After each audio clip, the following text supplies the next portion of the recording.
The girl who spoke the truth. The morning sun cast long shadows across the grand facade of the courthouse, its stone pillars standing tall like silent guardians of justice. Inside, the air was thick with hushed murmurs, a tension that had been simmering since the doors opened an hour ago. Judge Nathaniel Carter adjusted his black robes, smoothing the fabric with a precision that usually steadied his nerves. But today, nothing felt steady. His hands trembled slightly as he picked up his gavel, staring down at the packed courtroom. Something was off, a feeling deep in his gut that had lingered since he stepped into the building that morning. "All rise," the bailiff's voice rang out, cutting through the anticipation like a knife. The gallery stood, a sea of lawyers, social workers, and curious onlookers. As Judge Carter took his seat, his eyes scanned the room, landing on an unexpected sight. A small girl sitting alone in the front row. She was tiny, her legs dangling from the wooden bench, her dress pressed and neat, tied at the waist with a purple ribbon. Her braids, woven with precision, hinted at someone's care. But it wasn't her appearance that caught his attention. It was her eyes. Dark, deep, and filled with something he couldn't quite name. She stared at him, not with the nervousness of a child in court, nor the detachment of one who had been shuffled through the system too many times. Her gaze was deliberate, studying him as though she were searching for something. The gavel struck once. "You may be seated." The rustling of fabric and shifting of chairs filled the air as everyone settled. Clara Newman, a seasoned social worker with more cases than hours in a day, stepped forward. The lines under her eyes suggested she hadn't slept well, her grip tight around a stack of manila folders. "Your Honor, we are here today regarding the placement of Veronica Thompson, age 8, she began. "The child has been in temporary foster care following the passing of her mother, Maria Thompson. We are seeking the court's decision on a permanent placement." The mention of the girl's mother made something twist inside Judge Carter. He had seen too many cases like this. Another child caught in the system, another life waiting to be decided by legal documents and well-meaning strangers. He exhaled slowly. "Proceed, Ms. Newman."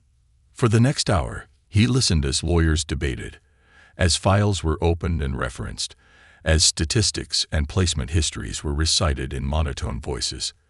The numbers blurred together, one tragic case blending into another. But his attention kept drifting to the girl, Veronica, who sat perfectly still. She had yet to speak.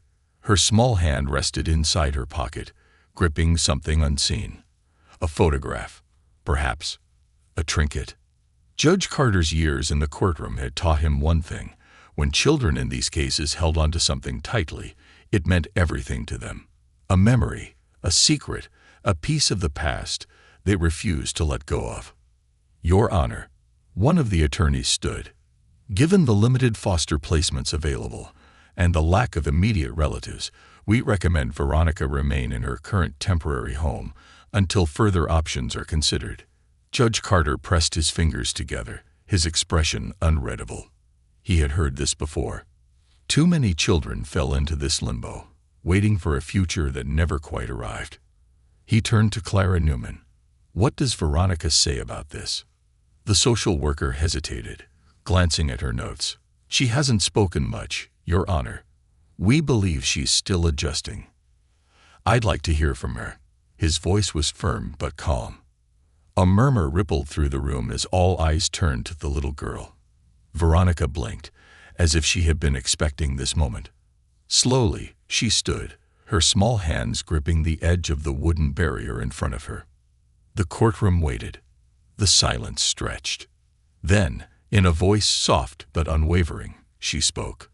"You're my daddy." The words slashed through the air like lightning, sending a shockwave through the room. Gasps erupted. Chairs scraped against the polished floor as people turned in their seats. Judge Carter froze.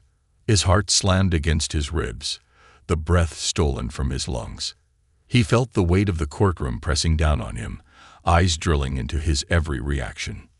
"What did you say?" His voice came out hoarse. Veronica's fingers tightened against the wood, her knuckles turning white. "You're my daddy," she repeated, this time with more strength. For the first time in his entire career, Judge Carter felt his carefully composed world tilt. His grip on the gavel faltered, his mask of judicial detachment cracking under the force of her words. Order. The bailiff called, struggling to restore control. But the courtroom was alive now, buzzing with whispers and hurried exchanges. Clara Newman had gone pale, her mouth opening as if to intervene, but Veronica didn't flinch. She held his gaze, unwavering, as if daring him to deny it. Judge Carter's mind raced, his thoughts a hurricane of memories, fragmented images from a past he had locked away. Maria Thompson. The name had been nothing more than a fleeting detail in this case, a woman he had ruled on in past hearings, a case among many. But now, her face flashed in his mind. Dark curls, a soft laugh, eyes that had once looked at him with something like admiration. No, it couldn't be. His hands trembled beneath the desk. This is a serious claim, he said, but even he heard the waver in his voice. What proof do you have? Veronica's small hand finally emerged from her pocket, lifting something that glowed under the harsh courtroom lights. A photograph. She held it out for all to see. A younger Judge Carter, his arm around a woman who looked exactly like Maria Thompson. The oxygen seemed to vanish from the room. Judge Carter stared at the image, his world unraveling thread by thread. He barely heard the attorneys demanding verification, barely registered Clara stepping in to shield Veronica from the chaos erupting around her. His pulse thundered in his ears.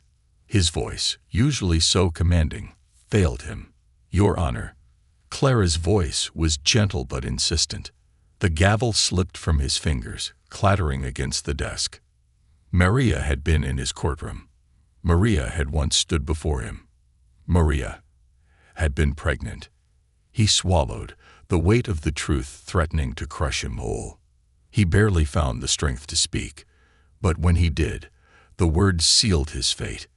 I am ordering an immediate DNA test. The room erupted, but Judge Carter couldn't hear it. All he could see was the little girl standing before him, the girl who had just changed his life forever. The truth beneath the gavel. The courtroom erupted into chaos. The judge's bench, a place where order reigned, had become the epicenter of an earthquake. Lawyers argued, journalists whispered in hurried excitement, and court officers moved quickly to restore control. But Judge Nathaniel Carter barely heard any of it. His eyes were locked on her. The girl. Veronica. His daughter. The words still echoed in his head. You're my daddy. They didn't feel real, as if someone had plucked them from a dream, or a nightmare, and forced them into existence. His fingers trembled against the polished wood of his bench as he finally tore his gaze away from the girl and focused on the worn photograph she still held in her small hands. Even from his elevated position, he could see the edges frayed, as if it had been clutched too many times, carried like a lifeline. The image on the photograph sent a shiver down his spine. It was him, years younger, a different man, a man who had once loved freely, before the world had hardened him. And beside him was Maria Thompson, her head tilted toward him, her eyes bright with something that looked like happiness. And yet, he had no memory of this photo being taken. His heart pounded as realization crashed into him. Maria had been pregnant when she left. He had a daughter, and he had never known. The gavel in his hand slammed against the wood. Order. He barked, his voice finally regaining its edge. The courtroom fell into uneasy silence. Lawyers, clerks, and onlookers slowly settled into their seats, though the tension remained thick as a storm cloud. Judge Carter inhaled deeply. He had to maintain control, had to keep his composure. His world might be crumbling, but no one could see the cracks. Ms. Newman, he addressed the social worker, forcing his voice into something resembling normalcy. Step forward. Clara Newman rose, the shock still evident on her face, but she moved with the efficiency of someone used to dealing with unexpected disasters. She cleared her throat before speaking. Yes, Your Honor. You've worked with Veronica's case. Have there ever been indications of this claim? His eyes flicked back to the little girl, his pulse erratic. Clara shifted uncomfortably. I was unaware of any direct paternal claims, Your Honor, she admitted. Maria never named a father on any official documentation. There was no one listed. Judge Carter's jaw tightened. Maria hadn't put his name down. No record. No trace. She had kept him in the dark. Your Honor, one of the opposing attorneys interrupted. With all due respect, this claim needs verification. I move that we suspend all proceedings until we can confirm the validity of this. I have already ordered a DNA test. Judge Carter cut him off, his voice sharp. The lawyer hesitated, then nodded. Judge Carter turned his attention back to Veronica, who had remained still, her tiny hands gripping the photo like it was her shield. Do you have anything else? He asked, his voice betraying the hesitation he felt. She didn't flinch, didn't shrink back like most children in court did. Instead, she reached into the pocket of her violet dress and slowly pulled out a folded piece of paper. She held it up. What is that? Judge Carter asked carefully.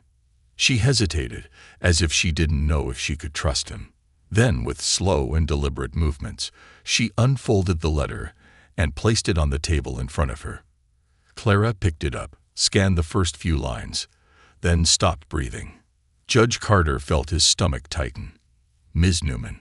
She looked up at him, her expression a mix of shock and sorrow.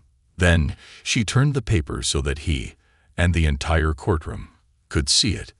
His blood turned to ice. It was a handwritten letter, the ink slightly faded but still legible.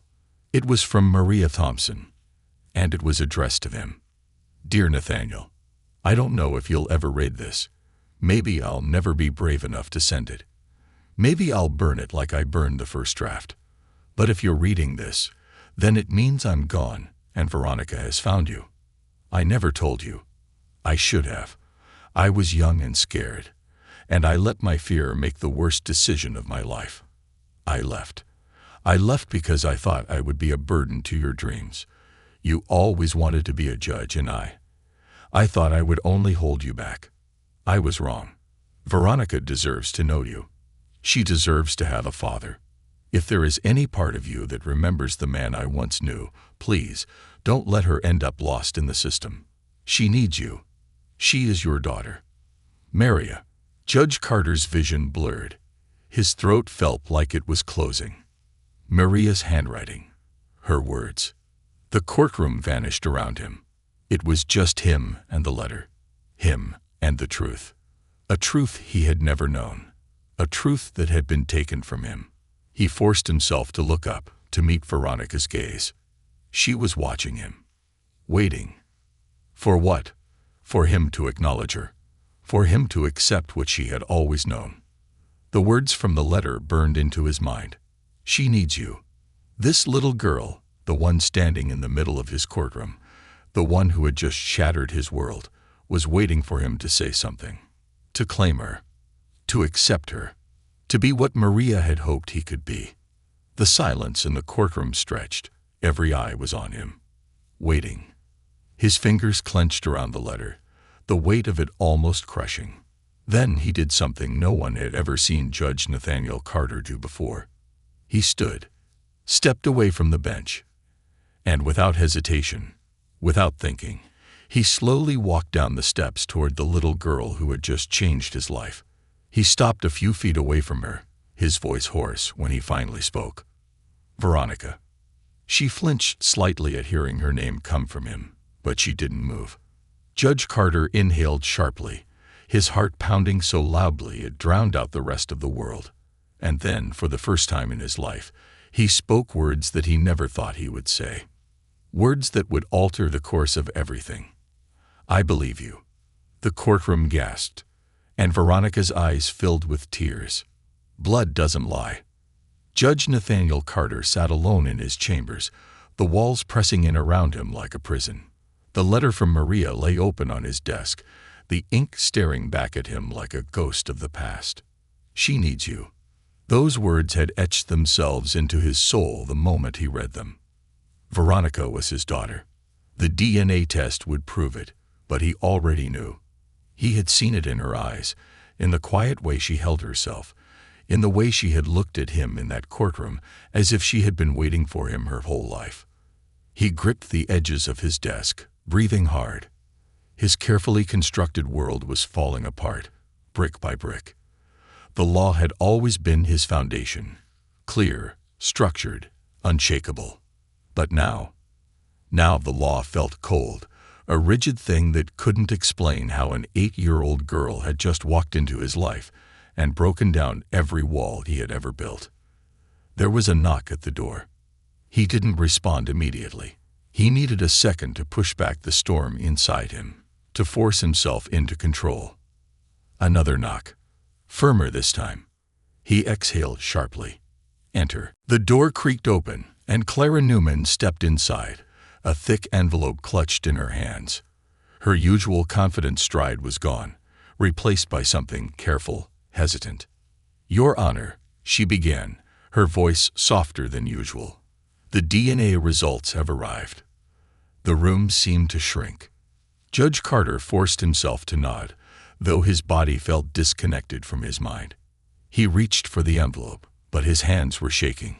He had ruled on thousands of cases, life-changing decisions, sentences that determined a person's fate, but no ruling had ever felt as heavy as this moment. His fingers tore open the seal. The paper inside felt heavier than it should as he unfolded it. His eyes scanned the words, the medical jargon blurring together, until he reached the only line that mattered. Probability of paternity, 99.99%. The breath left his lungs. The world tilted. It was real. Veronica was his daughter.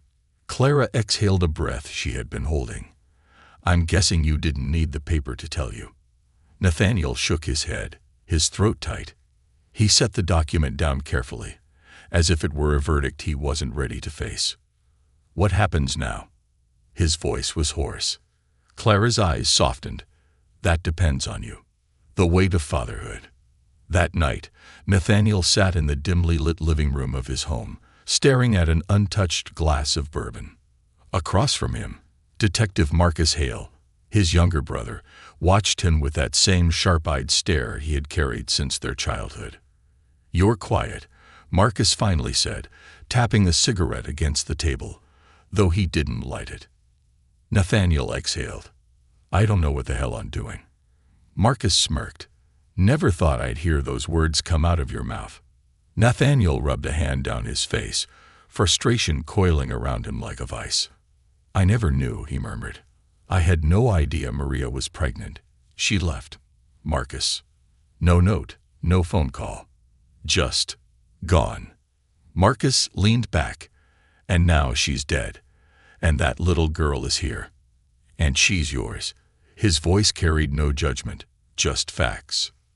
Nathaniel looked up, his eyes dark with something unreadable. "She is, and I don't know how to be her father."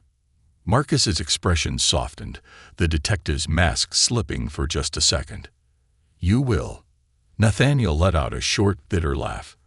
"I wasn't built for this." Marcus raised a brow. "You weren't built for the bench either, but you figured it out." Silence stretched between them. Then, a sound broke through it.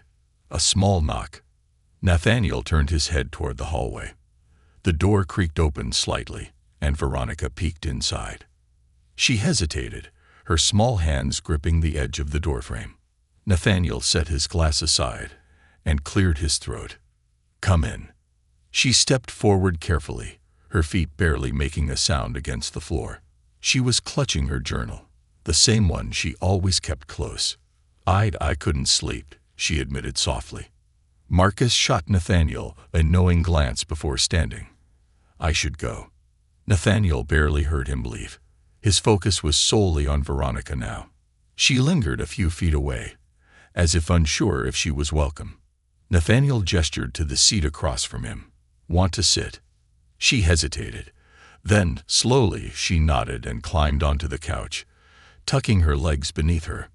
They sat in silence for a moment. Then, softly, Veronica spoke. "My mom, she talked about you." Nathaniel's stomach clenched. He turned to her, his voice barely above a whisper. "She did." Veronica nodded, her small fingers tracing patterns on the fabric of the couch. "She told me my daddy was a man of justice," she said quietly.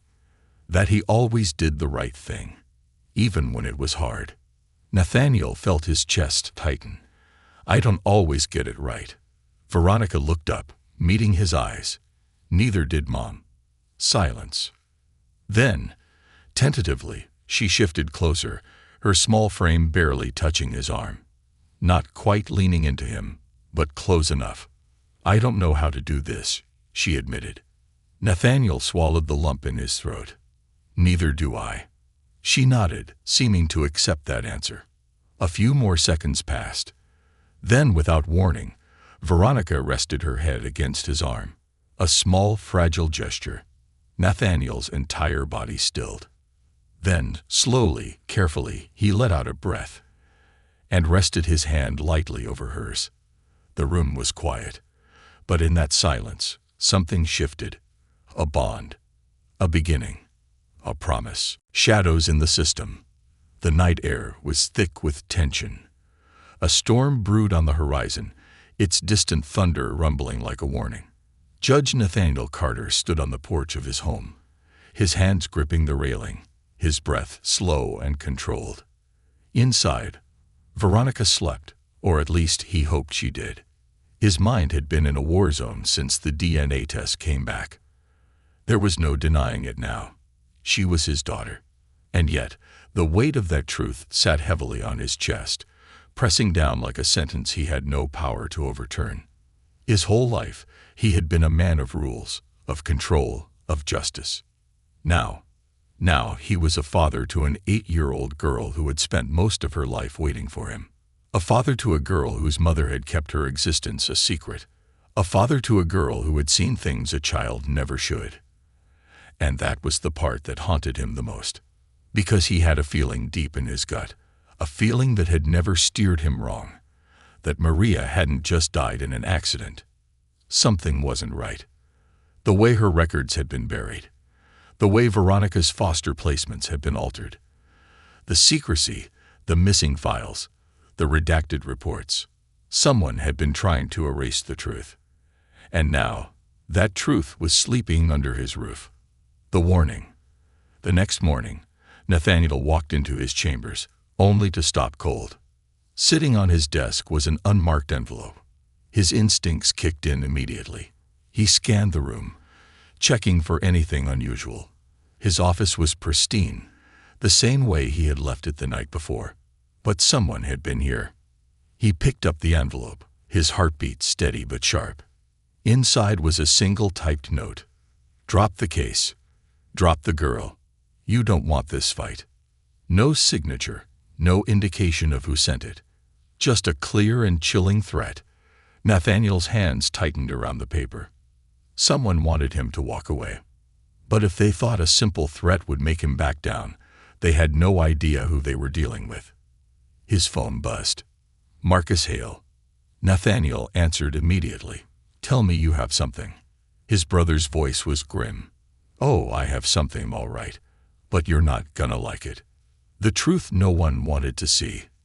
Nathaniel met Marcus at a small diner, far enough from the courthouse that they wouldn't be overheard. His younger brother slid a folder across the table. Nathaniel opened it, and what he saw made his stomach turn. There were bank statements, emails, and surveillance photos. Photos of Maria. The dates on the records aligned too perfectly. Nathaniel's jaw clenched. She wasn't just a single mother struggling. She was running. Marcus nodded, his face dark. And someone made sure she didn't get far. Nathaniel stared at the last page of the report. A single name stood out. Judge Angela Morrison. The woman he had worked alongside for years. The woman who had been behind too many sealed files. Too many missing children's cases. Too many coincidences that weren't coincidences at all. Nathaniel's blood ran cold. Maria had found out the truth. and she had paid the price for it. Now, it was his turn to finish what she had started. The battle begins.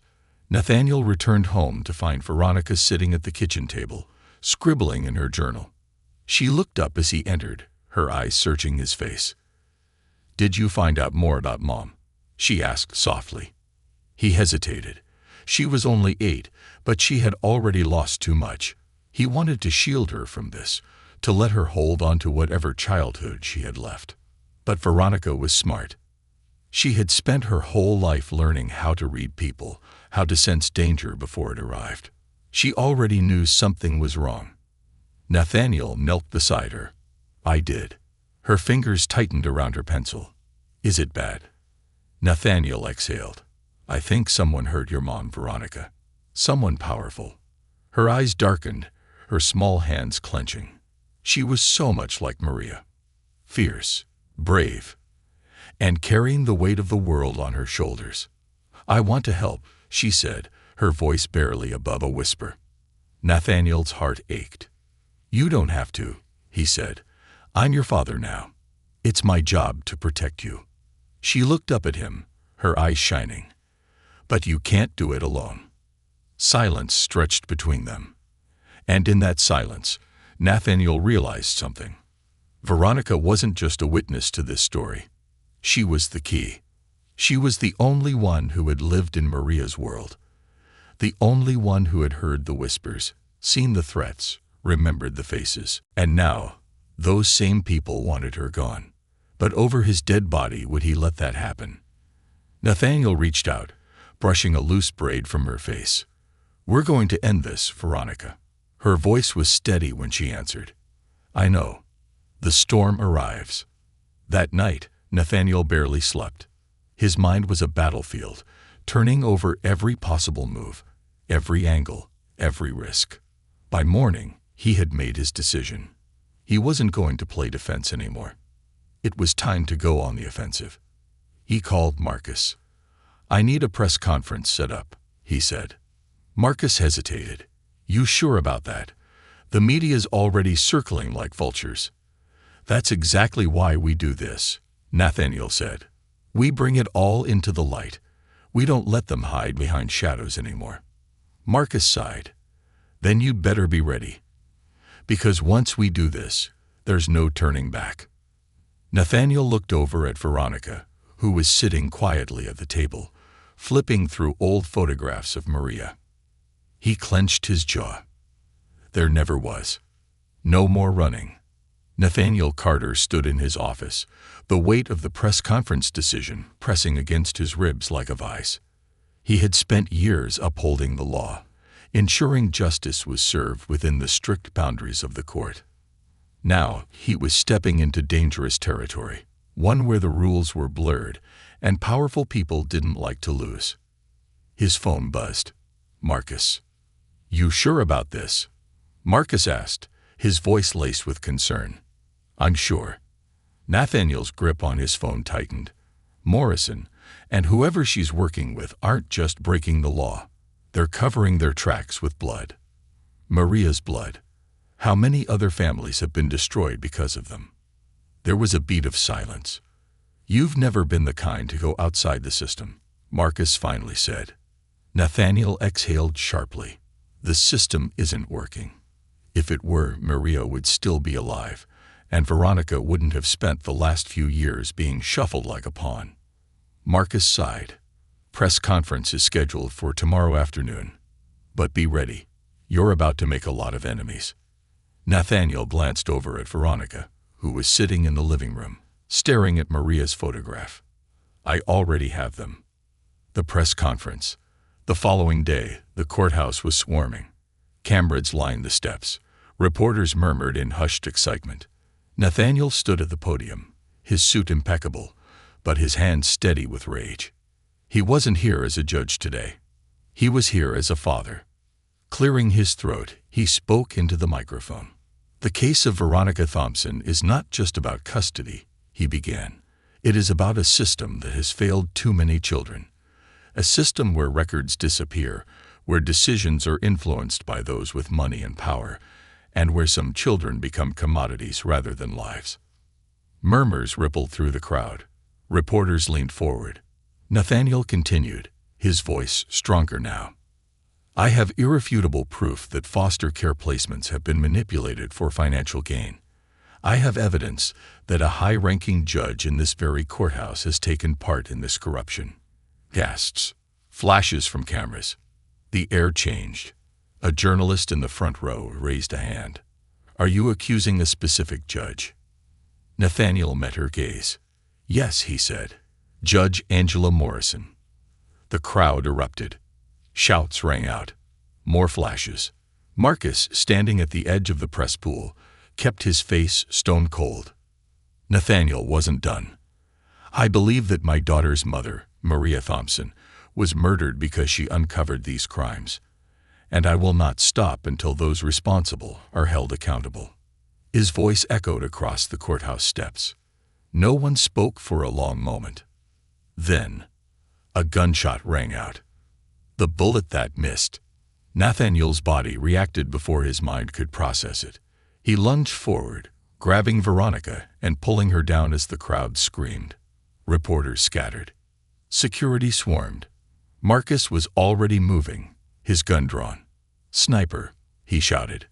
Nathaniel's ears rang as he pressed Veronica's trembling body against his chest. It's okay, he whispered, his voice shaking. I've got you.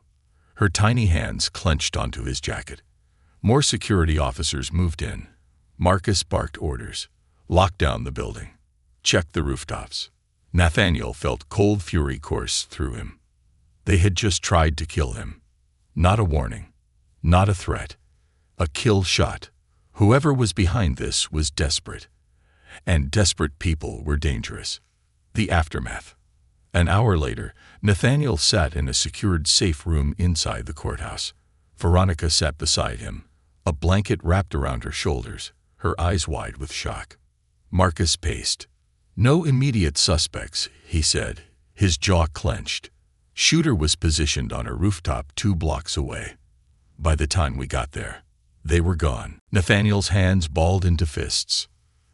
They tried to kill me, he said quietly. In broad daylight, in front of dozens of cameras. Marcus nodded grimly. Which means they're not afraid anymore. Nathaniel turned to Veronica, who had yet to say a word. Kneeling in front of her, he spoke softly. I'm so sorry, sweetheart. She didn't answer. Instead, she reached into her pocket and pulled out her journal. She flipped to a page, then hesitated before showing it to him. Nathaniel's blood turned to ice. It was a drawing. A building. A courthouse. And standing on the steps, him and Veronica. In the sky, a black figure with a rifle. His breath hitched. Veronica. He looked up at her, his pulse hammering. When did you draw this? Her voice was small. Last night. Nathaniel's stomach dropped. She had seen it before it happened. This wasn't just a child's imagination. This was a memory. He turned to Marcus, his voice sharp. Someone's been watching her. Watching us. Marcus exhaled slowly. Yeah, he said. And I think we just pissed them off. Nowhere to hide. That night, Nathaniel made a decision. They weren't safe here. The courts were compromised. Morrison wasn't working alone. Whoever was behind this wasn't just willing to manipulate records. They were willing to kill. He packed a small bag for himself and Veronica. Marcus was already waiting outside, his black SUV running. Where are we going? Veronica whispered. Nathaniel squeezed her hand. Somewhere safe. She looked up at him. They'll find us. He knelt down, gripping her shoulders gently. Not if we find them first. Veronica nodded. For the first time, she didn't seem like a scared little girl. She looked like someone who was ready to fight.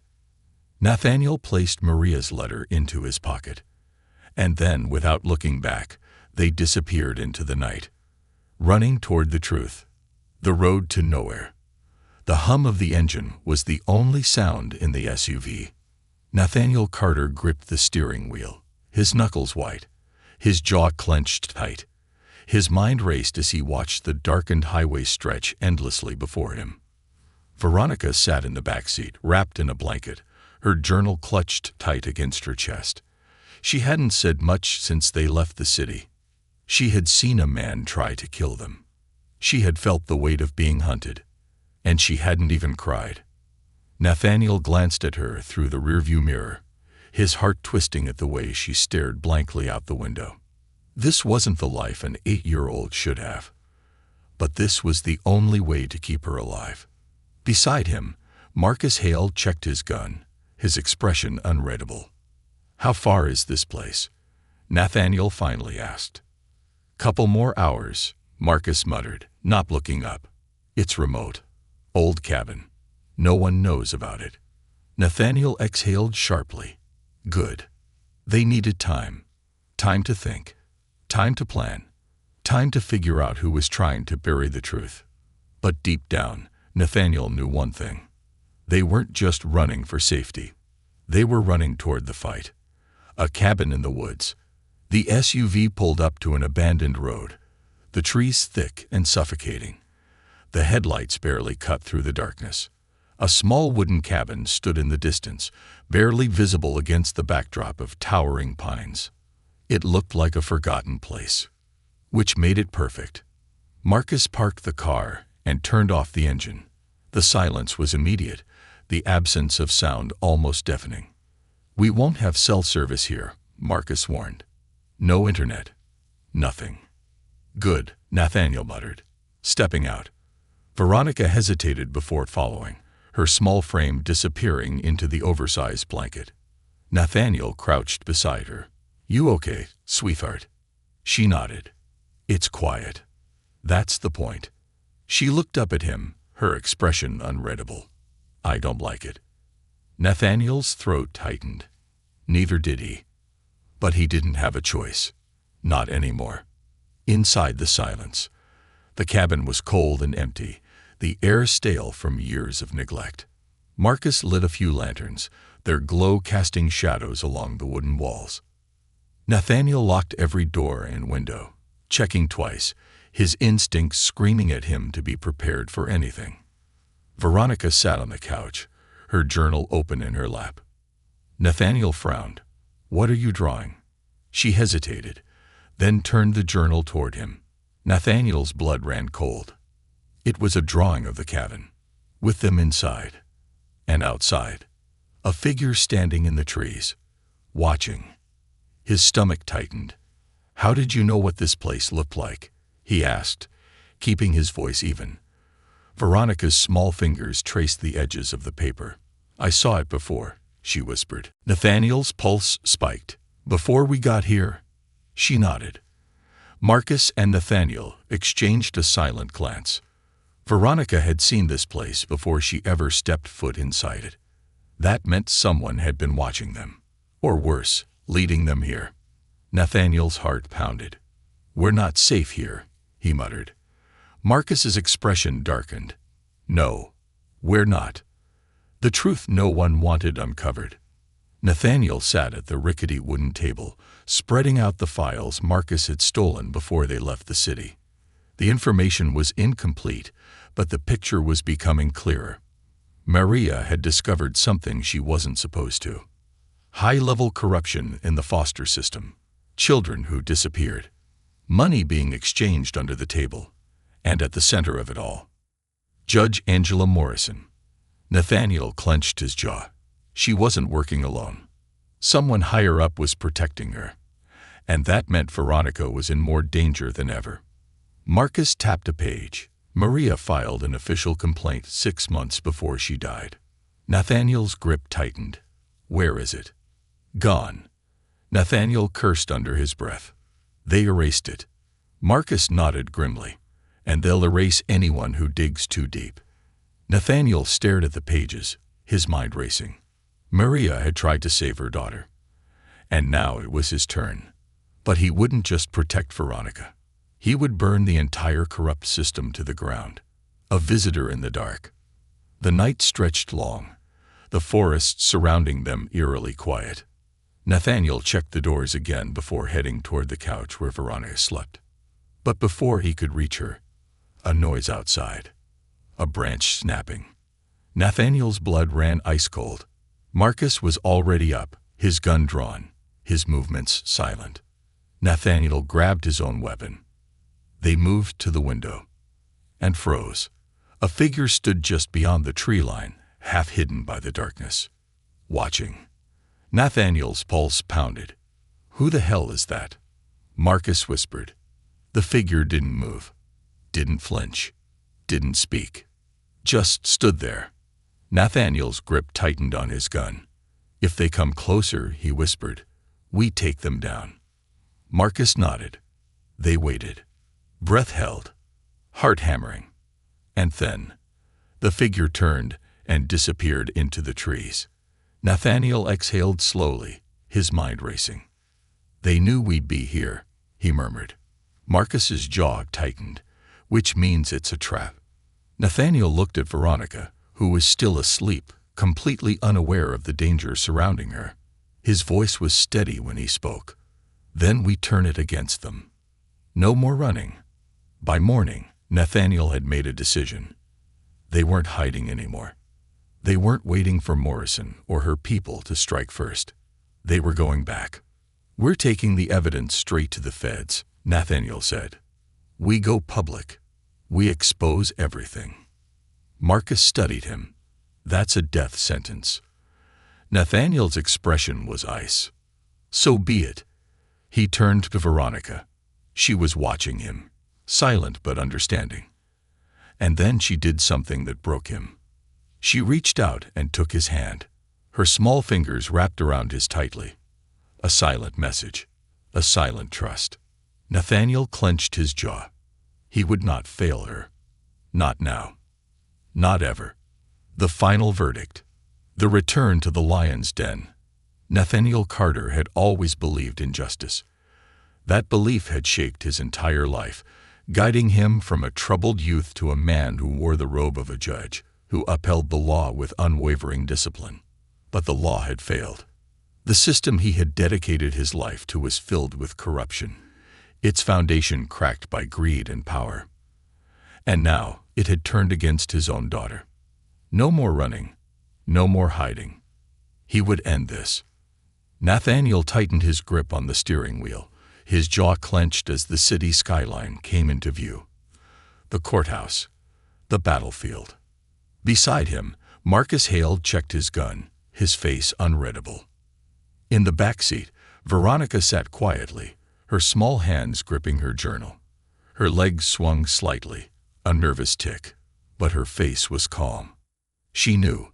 This was the moment everything changed.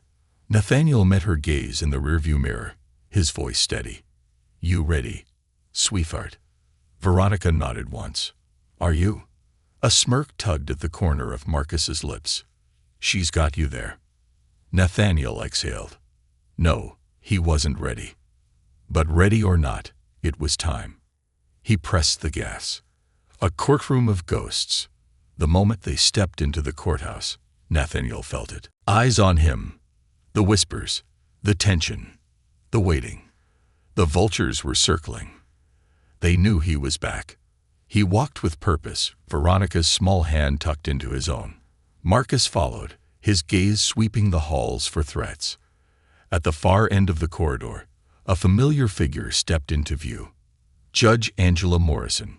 She stood like a queen, her tailored suit pristine, her perfectly styled hair untouched by the storm raging around them. And yet, for the first time, Nathaniel saw the cracks. The tension in her jaw, the way her fingers clenched around the file in her hand. She was worried. Good.